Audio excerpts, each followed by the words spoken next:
family and was walking inside of her apartment where a teen gunman was waiting. What was supposed to be the safe confines of a family's South Shore home now marks where Tanisha Jackson's life was tragically ripped away at the hands, police say, of a teen. A 43-year-old mother is shot in her own doorway by her 17-year-old son in daylight. The key turned in the lock, slow, steady, familiar.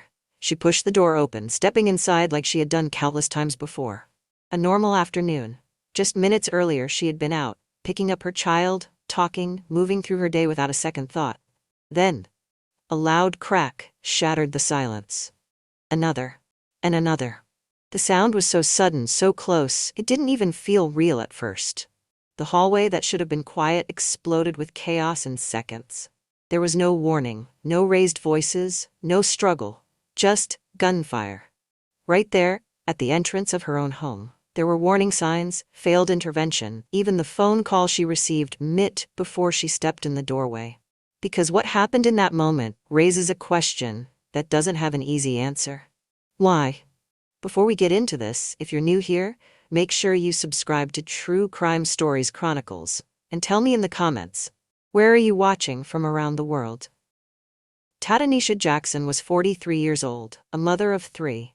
And the kind of woman whose life centered around her home and her children. She lived in Chicago's South Shore neighborhood, in a house that, from the outside, looked like any other family home on a quiet block. There were no signs of what would later unfold, no indication that something so devastating could happen within those walls. To those who knew her, Tanisha was present. She was involved in her children's lives in the way many mothers are, showing up, checking in, making sure things were handled.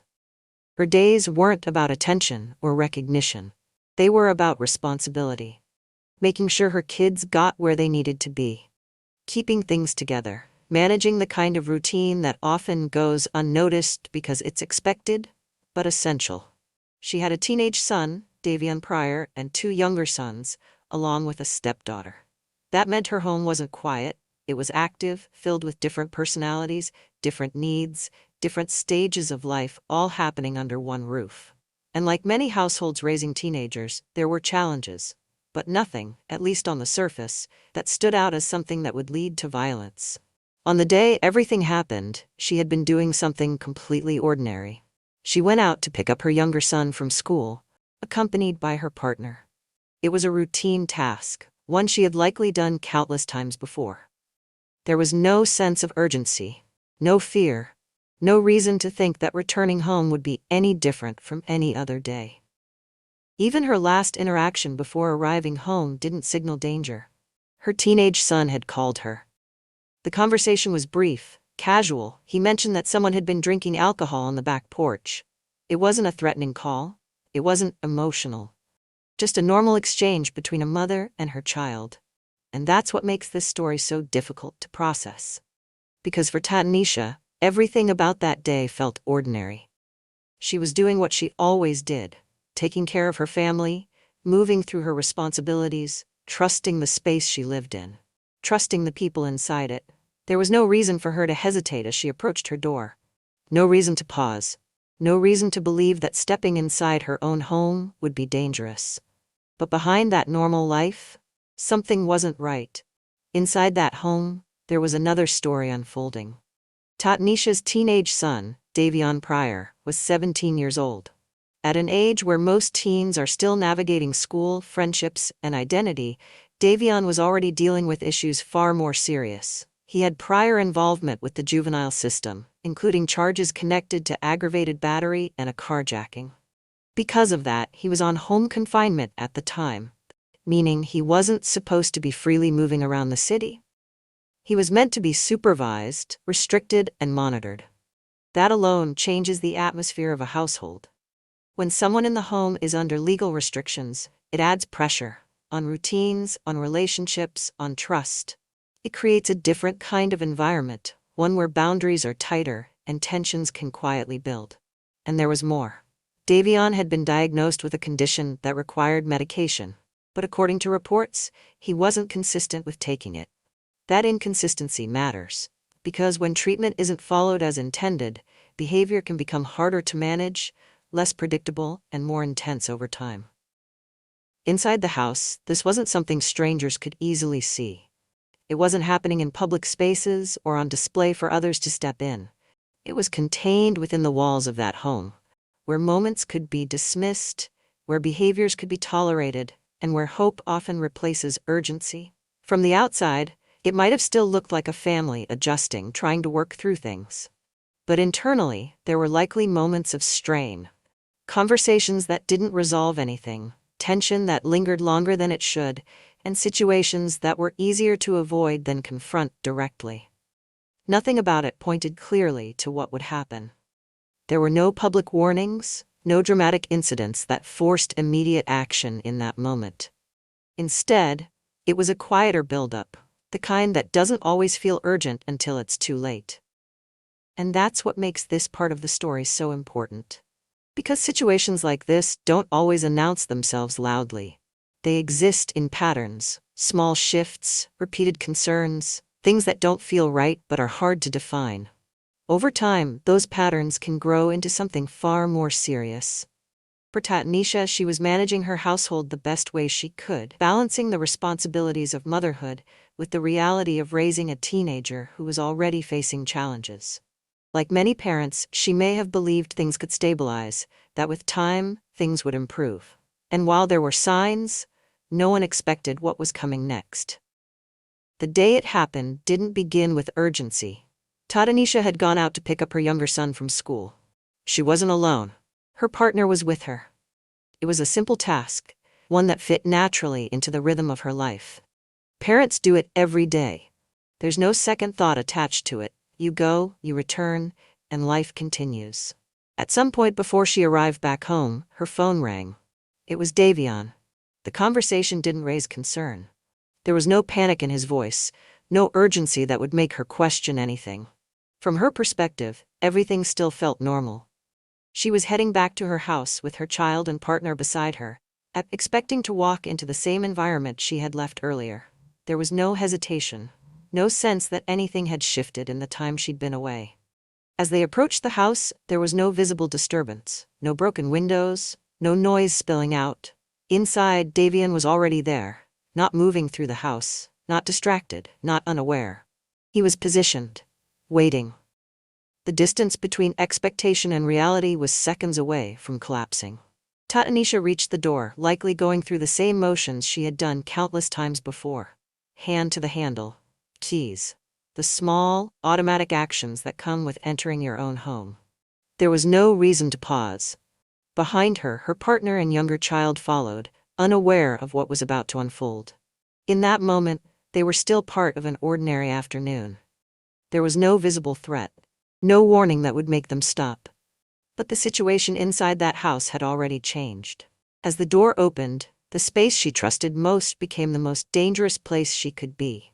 There was no argument waiting on the other side. No confrontation building up. No exchange of words that escalated into something worse. Just silence, followed by action. And in those final seconds before everything happened, there was a complete disconnect between what she believed she was walking into and what was actually waiting for her. Tanisha stepped inside first, just as she had done countless times before. One foot over the threshold, then the next. There was no hesitation in her movement, no reason to slow down. Behind her, her partner and young son followed closely, still carrying the calm of the outside world with them. Then, gunfire. Loud, sudden, close.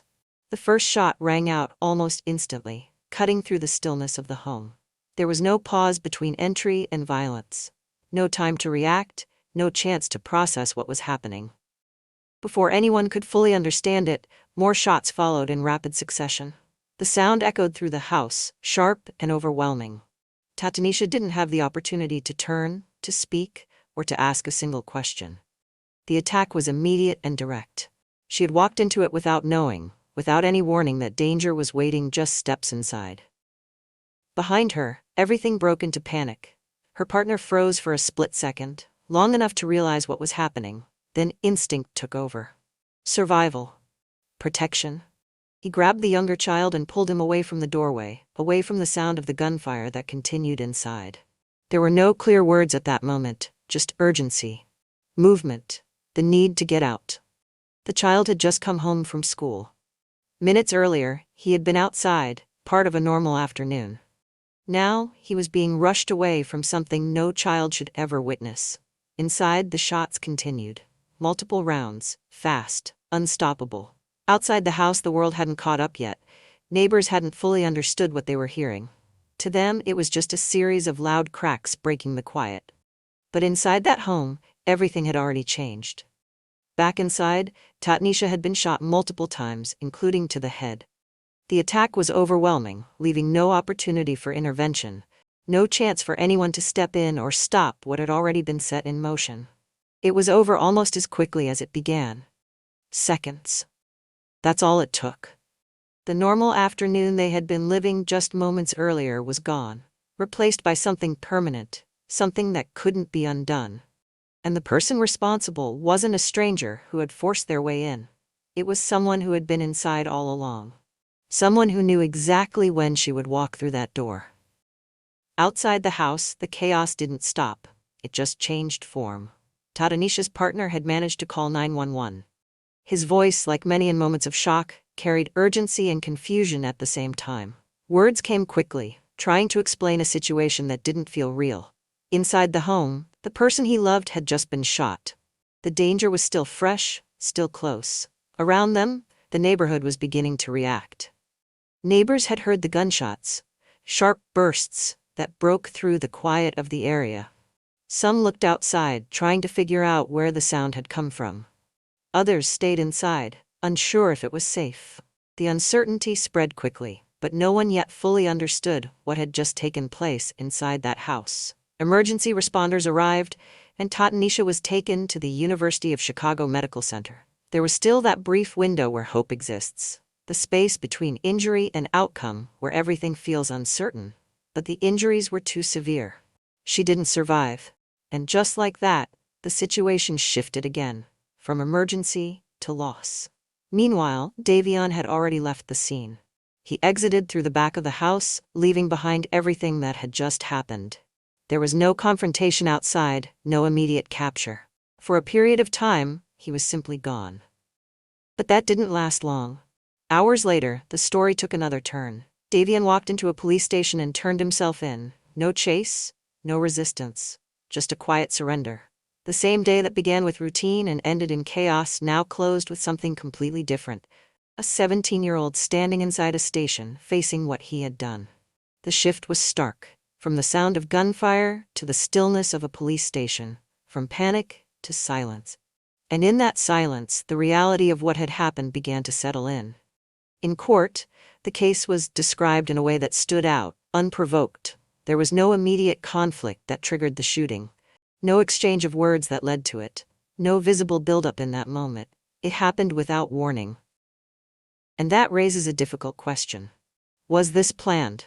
When someone positions themselves inside a home, makes contact shortly before the victim arrives, and acts the second they walk in, it doesn't feel like something that just happened in the moment. It feels like a decision made before that door ever opened. But at the same time, there were other factors at play. He was 17. He had a history of behavioral issues. There were known struggles that had been part of his life leading up to this. So now, two possibilities sit side by side. Was this something he had already decided to do, waiting for the right moment? Or was it something that built up internally until it reached a breaking point, with no clear external trigger? That tension between intention and unpredictability is what makes this case so unsettling. Because if there's no clear reason, no argument, no event that set it off, then what actually caused it? And how do you prepare for something like that? That's where this story shifts from what happened to trying to understand why it happened.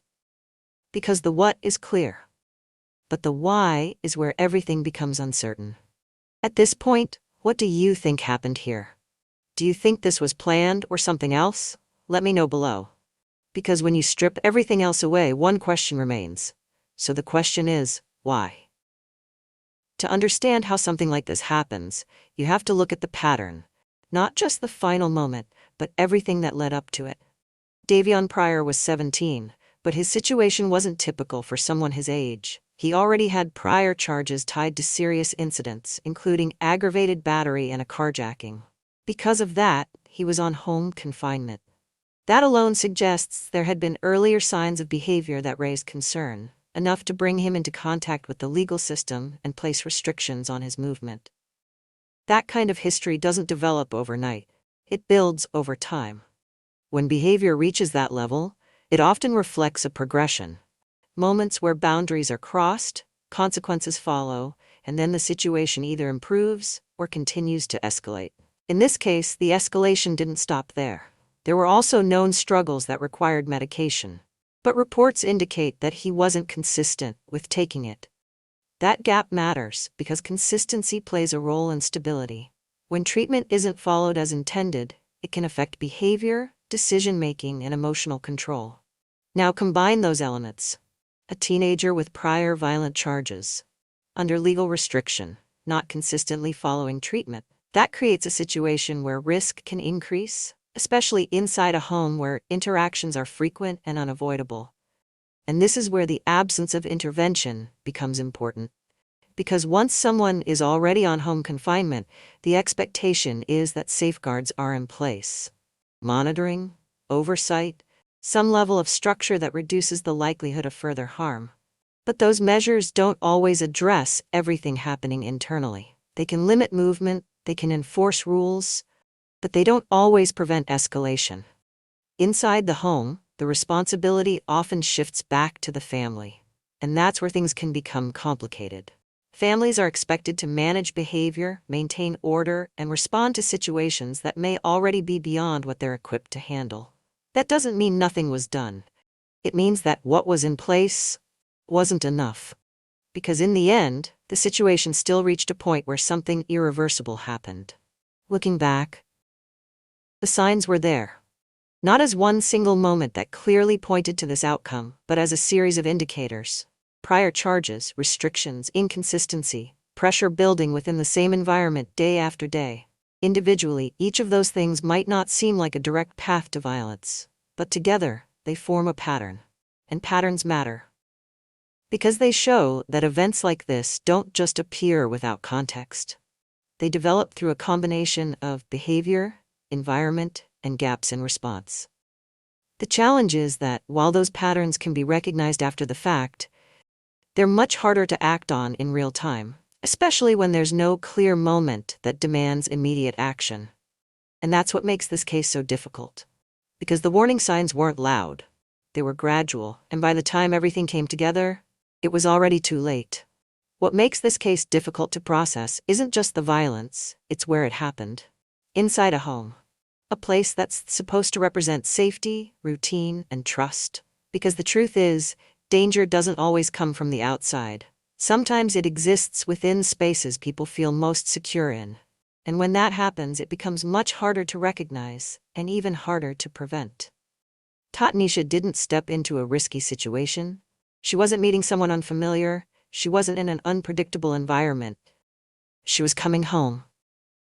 She didn't walk into danger. She walked into her own home. And that's what makes this story carry a deeper message. There were signs in this case, prior charges, behavioral issues, inconsistencies that suggested something wasn't fully stable. But those signs weren't loud enough to force immediate action. They existed in a gray area where concern can easily turn into assumption. And that's where one of the most important lessons comes in. Silence can be dangerous. When situations aren't fully addressed, when things are left to settle on their own, the risk doesn't disappear. It lingers. It grows quietly. And over time, it can reach a point where it can't be contained. Another key takeaway is the importance of active management. It's not enough to recognize that something is wrong. There has to be follow-through, consistency, accountability. Because gaps, no matter how small they seem, can create space for escalation. And then, there's the reality of systems. In this case, there were already interventions in place, legal restrictions, oversight. But even with that, the outcome didn't change. Which raises a difficult truth. Systems don't always catch everything. They can reduce risk, but they don't eliminate it.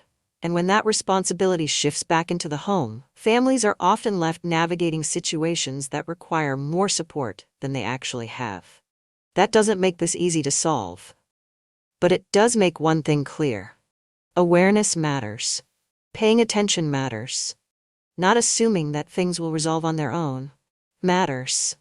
Because situations like this don't always give clear warnings before they reach a breaking point. And when you bring it back to Tanisha, that's where the weight of this story really settles in. She started her day like any other, running errands, picking up her child, moving through a routine that had likely repeated itself many times before. There was nothing about that day that stood out, nothing that suggested it would end differently. She was a mother first, someone responsible for her children, present in their lives, focused on keeping things together in a household that required constant attention. Her role wasn't temporary, it was something she lived every day. And in a matter of seconds, everything changed. Her younger child witnessed something no child should ever see. Her partner was forced to react in a moment that didn't allow for thought, only survival. And the home that once held their daily lives became the place where everything was taken from them. That loss doesn't fade. It carries forward, into memories, into the lives of those left behind, into every moment that now feels different. Because she's no longer there. She thought she was safe. And that's what makes this story so devastating. If stories like this matter to you, if you believe awareness can make a difference, subscribe to True Crime Stories Chronicles, turn on notifications, and share this video with someone who needs to hear it. Because these aren't just stories, these are real lives, and they deserve to be remembered.